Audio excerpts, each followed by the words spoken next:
जय माता दी। सबको कोटि प्रणाम। सबको कृष्णा जन्माष्टमी की बहुत बहुत शुभकामना। इस पवित्र पावन दिन पर आज मैं एक छोटा सा संदेश जन्माष्टमी के लेके आई हूँ सबके लिए। अगर आप जिंदगी में सच्चा सुख क्या है वो समझना चाहते हैं तो ये संदेश आपके लिए है। आज जिंदगी में अक्सर लोग जो सुख है भौतिक सुख को ही वो सुख समझ के बैठता है। धन, पद, पैसा, प्रतिष्ठा, परिवार, बच्चे, विदेश जाना, बहुत सारा धन इकट्ठा करना, पढ़ाई करना, ग्रेजुएशन करके खुश होना, ये सब सारी खुशियाँ को ही सच्चा सुख मान के चलते हैं। ये भौतिक चीज़ के लिए बहुत अच्छा है जो जीवन में गुजारा चलते हैं, लेकिन जब जीवन में आंतरिक सुख की तलाश हम नहीं करते और ये भौतिक सांसारिक सुख में ही हम अटक के रह जाते हैं, फिर धीरे धीरे हमारा जो सच्चा सुख है, जो परम आनंद है, जो परम सुख है, हम भूल जाते हैं। इसीलिए अगर आपको परम सुख, परम आनंद सुख ढूंढना है तो आप आज के लिए मैं एक छोटा सा एक कथा जोड़ना चाहती हूँ। एक फकीर था, वो पेड़ के नीचे बैठ रहा था और वो बहुत ध्यान करता था पेड़ के नीचे एक गांव में। तो रोज़ वहाँ पर एक बहुत गरीब इंसान जो 2 वक्त की रोटी खाने के लिए भी तरसता था, वो डेली लकड़ी काट के वही जंगल के थ्रू जाता था और वो फकीर ध्यान ख़त्म करके वो बंदा को हमेशा वो रास्ते पे जाते हुए देखता था। और एक दिन उसने उस गरीब इंसान को बुलाया और बोला कि तुम कितना कमाते हो। उसने बोला, ऋषि मुनि, मेरा तो 2 दिन का रोटी भी ढंग से गुजारा नहीं होता है, कभी कभी तो 1 वक्त का खाना मिलता है, ऐसी है मेरी जिंदगी।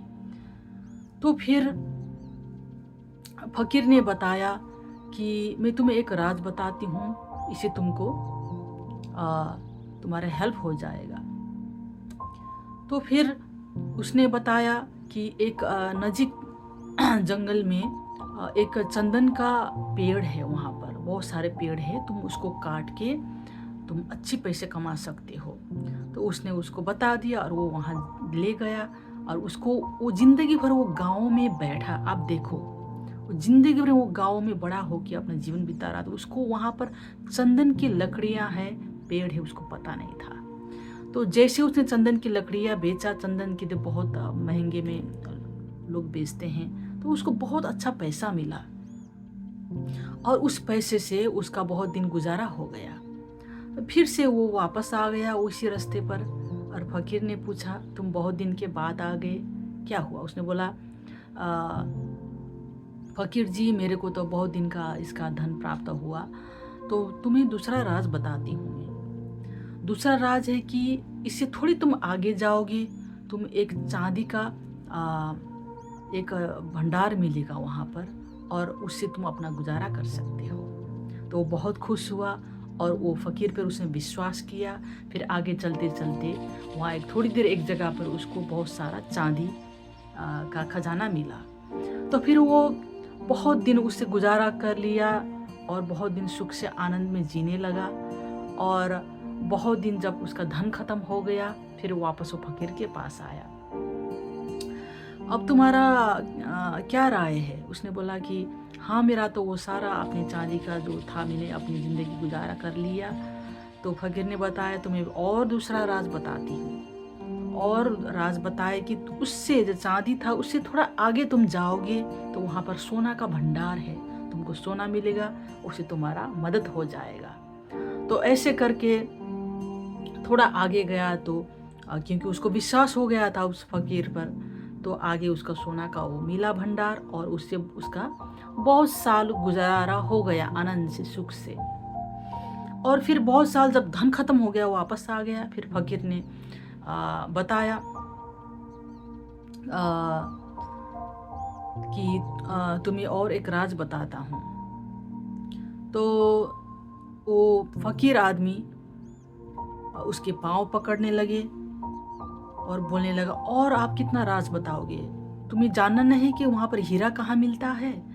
तो वो फकीर बहुत रोने लगा। उसका पेड़, आप अब मुझे मत बताओ, मेरे पास बहुत सारा धन था, मैंने खर्चा कर लिया और आनंद भी भोग लिया, लेकिन मेरे मन में शांति नहीं है, मेरा मन अभी भी दुखी है, मैंने सारा सुख भोग लिया।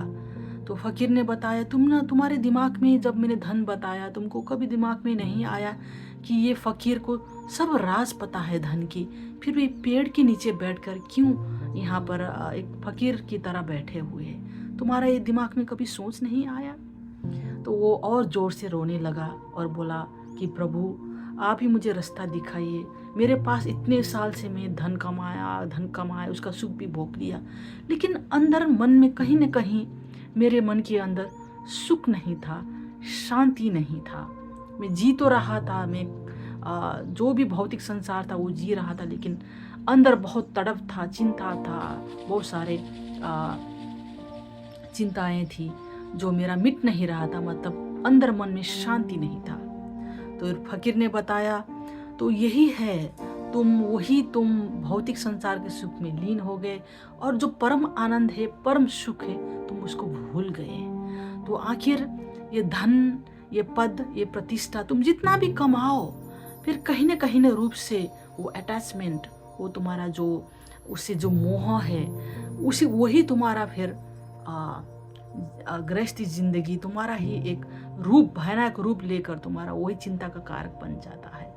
इसीलिए तुम धन कमाओ, प्रतिष्ठा कमाओ, पद कमाओ, नाम कमाओ, लेकिन उसमें मोह नहीं होना चाहिए, क्योंकि परम सुख, परम आनंद तो भीतर ही होता है, सब कुछ भीतर, ब्रह्मांड ही भीतर है। जैसे कि कृष्ण भगवान जब छोटे थे, उनकी जो माता थी, माता ने उसको एक नॉर्मल बालक समझा था, लेकिन जब एक दिन भगवान श्री कृष्ण ने मिट्टी खाया और मिट्टी को निकालने के लिए उसको माता को पता चला, तो मिट्टी निकालने के लिए जैसे उसका मुख खोला, तो मुख के अंदर सारा ब्रह्मांड दिखाई दिया। तो माँ श्री कृष्ण का माता को बहुत आश्चर्य हुआ कि हमारे अंदर ही सब कुछ है, हमारे अंदर ही ब्रह्मांड है, बस उसको खोजना बहुत जरूरी है।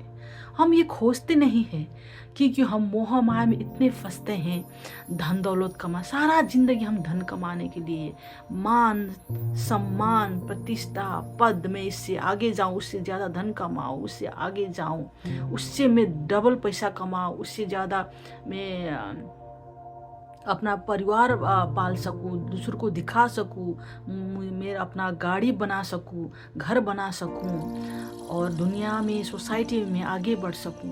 ये सब के पीछे हम भागते भागते भागते अंत में फिर वही सुख पे आ जाता है, वही परम सुख, परम आनंद के लिए हम फिर भौतारते हैं। और किस किस की तो जिंदगी, सारा जिंदगी इसी में चले जाते, इस मोह माया में चले जाते हैं, और फिर वो दूसरा जन्म उसी परम सुख, परम आनंद के लिए ढूंढते रहते हैं, और फिर वो दूसरी जिंदगी में उसको तलाशते तलाशते, जब तक आप अपने अंदर नहीं झांकोगे, अपने अंदर नहीं ढूंढोगे, आप इसी मोह माया में, इसी साइकिल के पीछे, आप साइकिल मतलब वही रिसाइकिल होते रहोगे, फिर उस माया चक्र में घूमते घूमते आप कभी पार नहीं हो पाओगे। इसीलिए धन कमाओ, पद कमाओ, प्रतिष्ठा कमाओ, परिवार पालो, लेकिन अवेयरनेस मतलब जागृति होनी चाहिए अंदर से भी चेंज होनी चाहिए, अंदर से होते रहने चाहिए।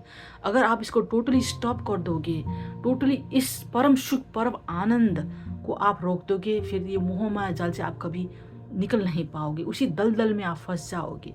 इसीलिए सत्संग होना जरूरी है, गुरु होना जरूरी है, सत्संग के बाणी सुनते रहो, कैसे भी हो, दिन में एक बार अपने अंदर झांको, किसी भी तरीका से आप ध्यान करो, मंत्र जापो, आप सत्संग करो, आप भजन सुनो, किसी भी तरीका से अपने आप को प्यूरिफाइड करते चलो, नहीं तो ये मोह माया आपको जगड़ लेगी, और उस जाल में इस तरह जगड़े कि आप इससे निकलना बहुत मुश्किल हो जाएगा।